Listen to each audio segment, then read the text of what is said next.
O perigo avança.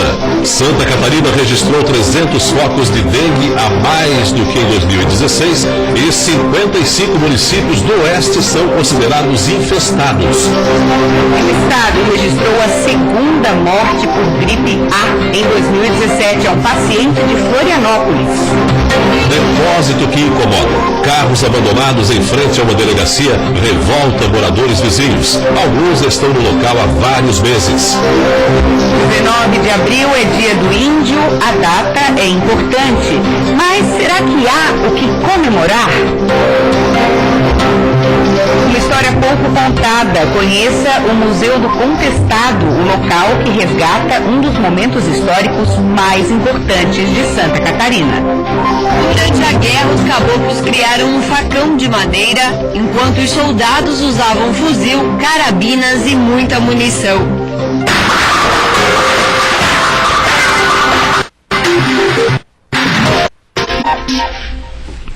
Boa noite. Santa Catarina registrou 3 focos de dengue a mais do que em 2016 e 55 municípios do oeste são considerados infestados.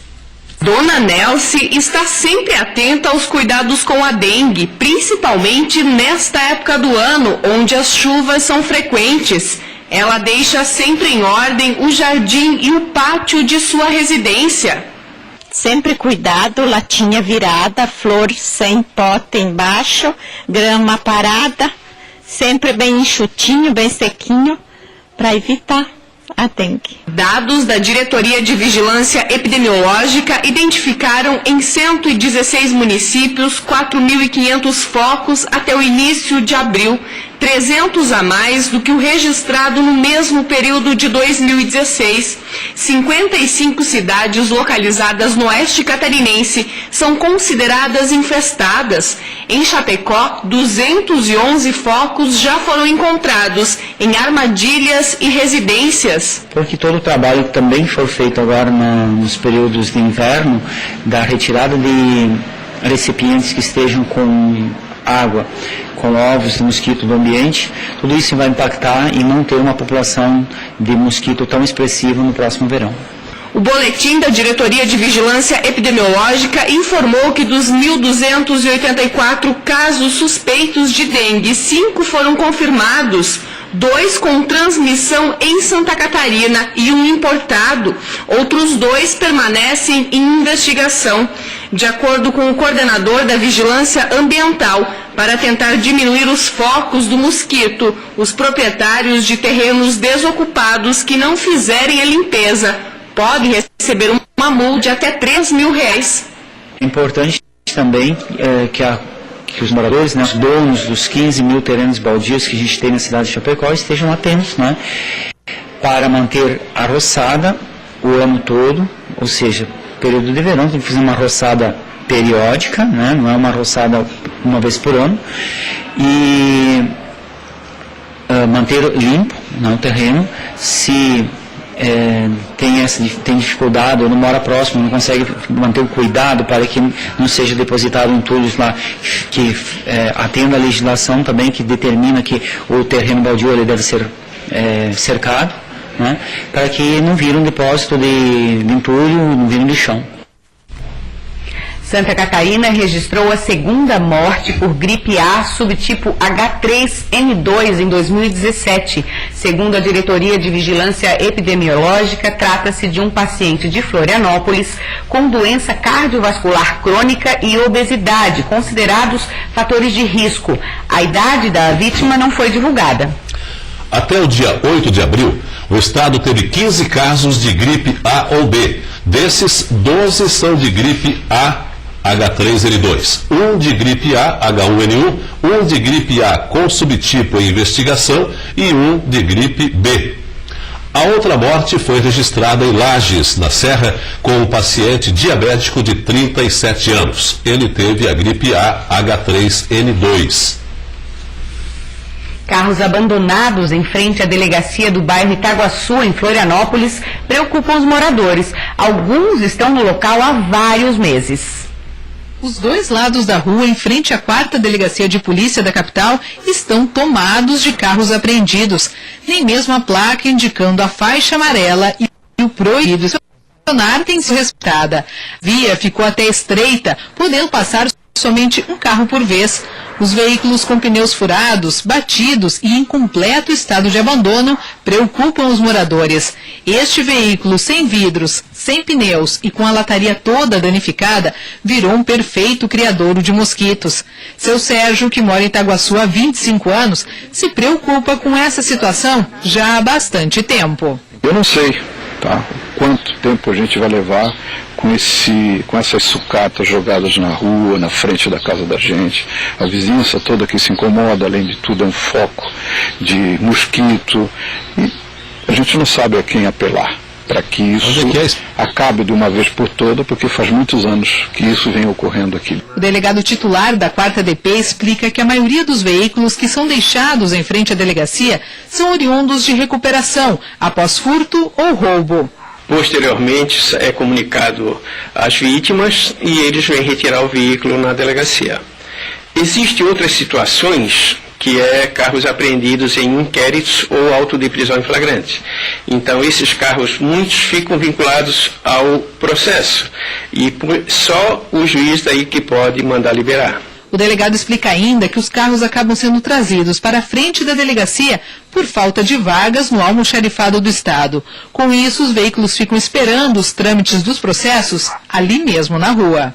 Eles vêm provisoriamente, até ser tomada todas as providências necessárias para devolução ou encaminhamento ao almoxarifado da secretaria quando tem vagas. Inclusive, alguns já estão catalogados para serem encaminhados ao pátio. Hoje, 19 de abril, é Dia do Índio. A data é importante, mas dificilmente há motivos para se comemorar. Aqui em Florianópolis, os índios que vêm para o litoral vender artesanato chegaram a dormir nas ruas da capital no início da temporada. Aqui em Florianópolis, a principal dificuldade é saber onde os índios ficarão abrigados durante a temporada. Neste ano, barracas foram improvisadas em um terminal desativado. Mas e no ano que vem? Uma reunião foi organizada hoje para debater o tema. O Ministério Público Federal, que tomou a frente da situação e obrigou órgãos públicos a se responsabilizar por abrigar os indígenas, criou um grupo para tentar solucionar a questão. Que eles fiquem num local seguro, que tenha higiene, que tenha condições de eles fazerem sua própria alimentação e que possam se deslocar para o centro da cidade e para as praias, inclusive, se possível, deixando as crianças em segurança. Para Teófilo Gonçalves, coordenador do Conselho Estadual dos Povos Indígenas e membro da tribo Guarani, hoje os índios dependem desse comércio de temporada para se manter. Quem tem sorte vende, quem não tem sorte não vende. E aí já fica sem nada, né? A gente fica muito preocupado nessa parte. Porque a gente precisa conseguir pelo menos algum lugar para poder vender o artesanato. Dificuldades com demarcação de terras, desvalorização da cultura e até mesmo a violência têm feito parte da rotina dos povos indígenas no país. A esperança é que, mesmo que aos poucos, o respeito aos índios também faça parte da nossa cultura. E você vai ver a seguir o impacto das obras no mercado público de Lages. E ainda a luta para vencer a obesitas venceu. Depois do intervalo.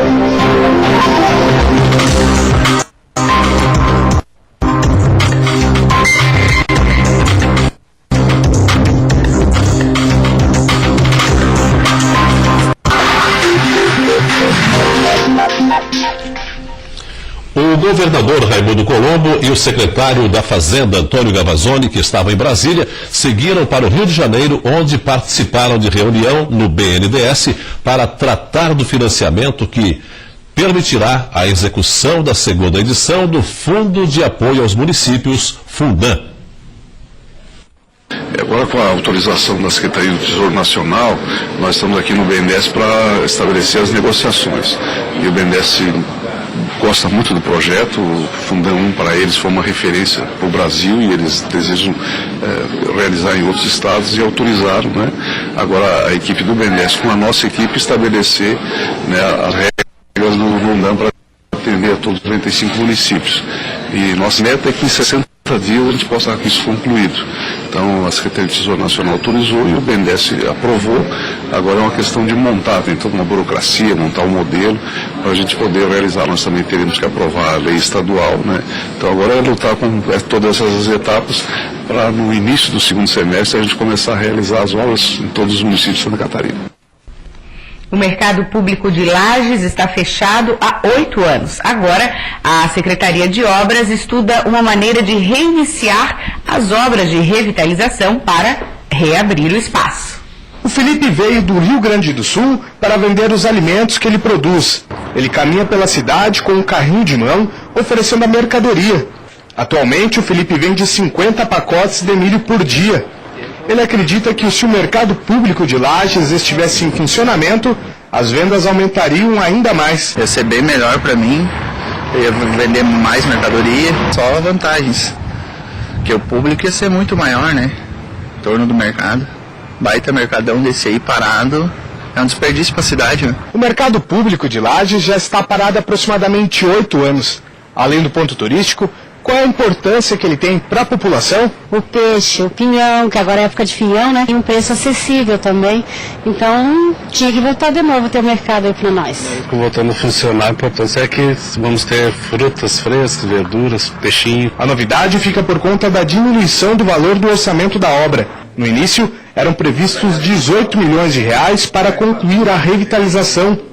Em uma reunião do secretário de obras com os arquitetos e com algumas mudanças, o valor baixou para 10 milhões de reais. O projeto é bom, nós queremos manter o projeto, mas nós queremos que isso aconteça rápido. Não queremos um projeto que seja com um grande investimento que não aconteça. Queremos um projeto vivo com o nosso recurso que nós temos e que também aconteça rápido, mantendo as características do mercado e essa ambição que nós queremos executar ainda esse ano, iniciar a execução ainda esse ano, né?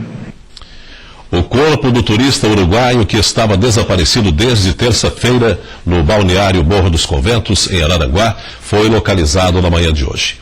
Estes e outros assuntos você vê agora no Giro de Notícias.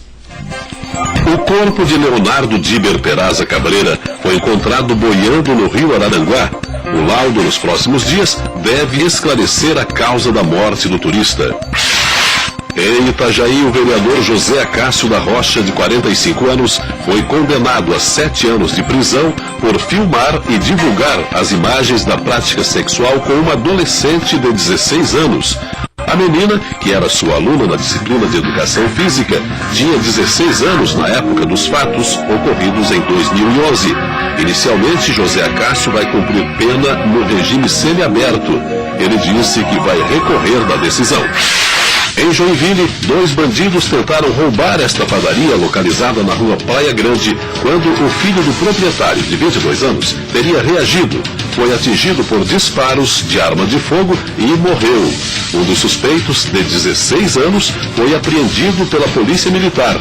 O outro suspeito continua foragido. Nas redes sociais, o luto e o pedido por justiça. Cuidar da saúde é uma tarefa de todos nós, mas muitas vezes o sobrepeso acaba sendo um vilão e causador de muitas doenças. Heloísa tem 55 anos, é vaidosa e cheia de charme, gosta de estar bem.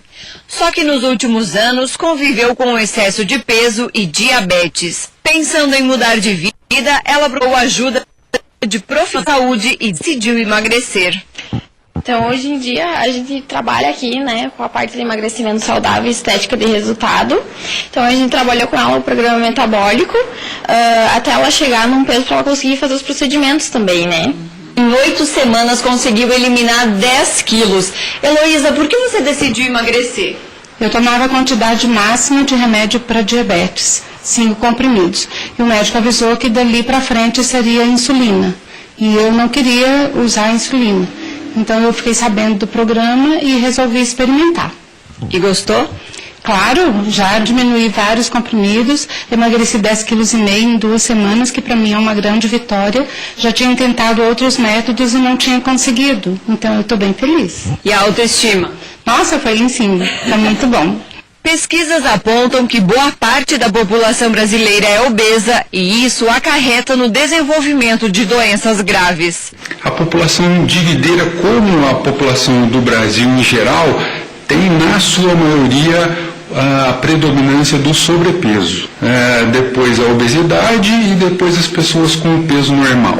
Isso se dá principalmente pelos excessos, pelo excesso da alimentação, pela falta da atividade física, pela não se preocupar com a dieta. A batalha contra a balança ainda não terminou, mas agora ela segue consciente. A seguir, história que deveria ser melhor contada. Nossa equipe visitou o Museu do Contestado. E ainda no futebol, os bastidores do empate da Chape com o Nacional do Uruguai. Já voltaremos.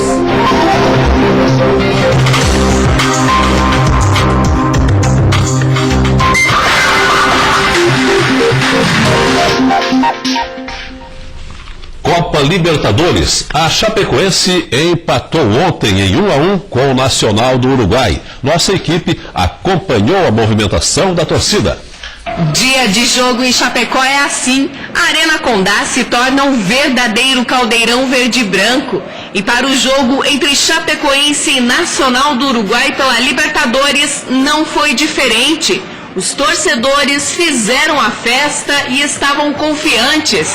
Esperançoso também, acreditando numa vitória, para quem sabe, conseguir a expectativa aí de um grande jogo, 2-1 para nós.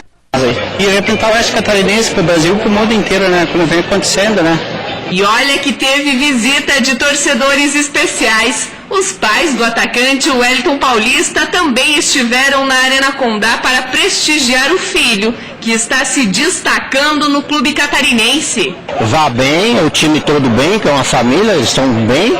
E com isso aí a oportunidade dele fazer os gols e se tornar o artilheiro da Chape. Para ele entrar com bastante fé, tranquilidade, paz e muita determinação naquilo que ele quer fazer o gol, que ele quer ser artilheiro.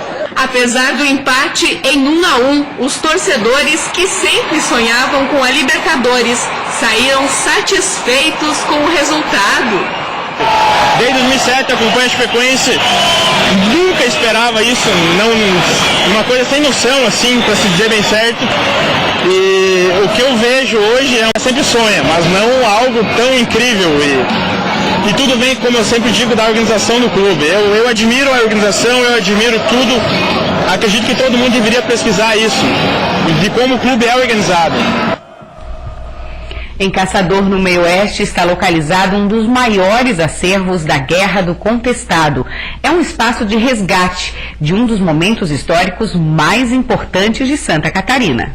O Museu Histórico e Antropológico da região do Contestado foi criado em 1974, com a finalidade de preservar e guardar viva a memória e a cultura do Contestado, servindo para registro histórico. Nós temos sobre a história da ferrovia do Contestado, nós falamos sobre o povoamento e colonização de Caçador e região e principalmente o que mais destaca, que é a Guerra do Contestado. A riqueza de detalhes está por toda parte, como esta bacia de ferro usada para banho, que pertenceu a Francisco Correia de Melo, um dos primeiros moradores de Caçador.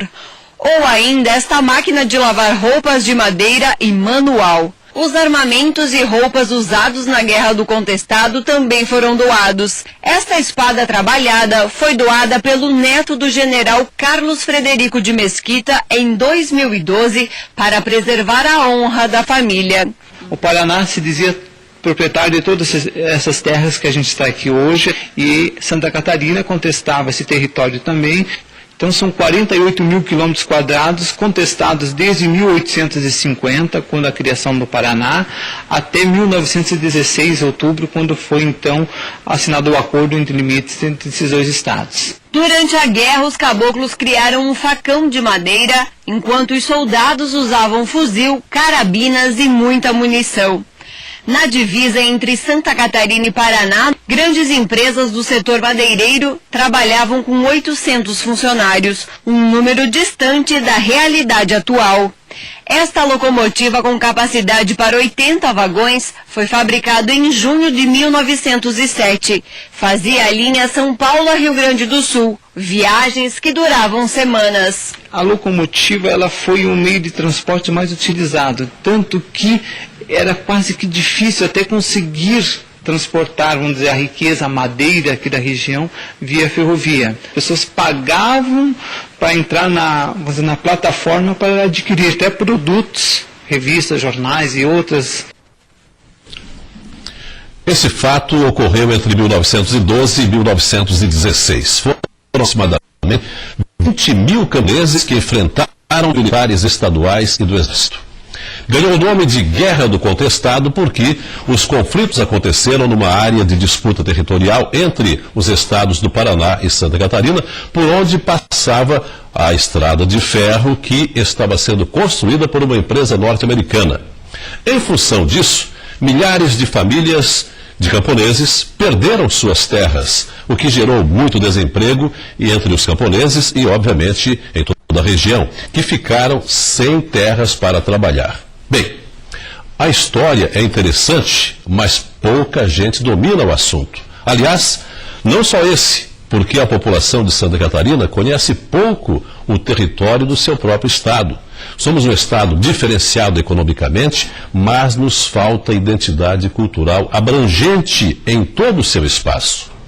Talvez seja pela diversidade de origens da nossa população, mas, por enquanto, identificamos apenas hábitos culturais regionais e não estadual.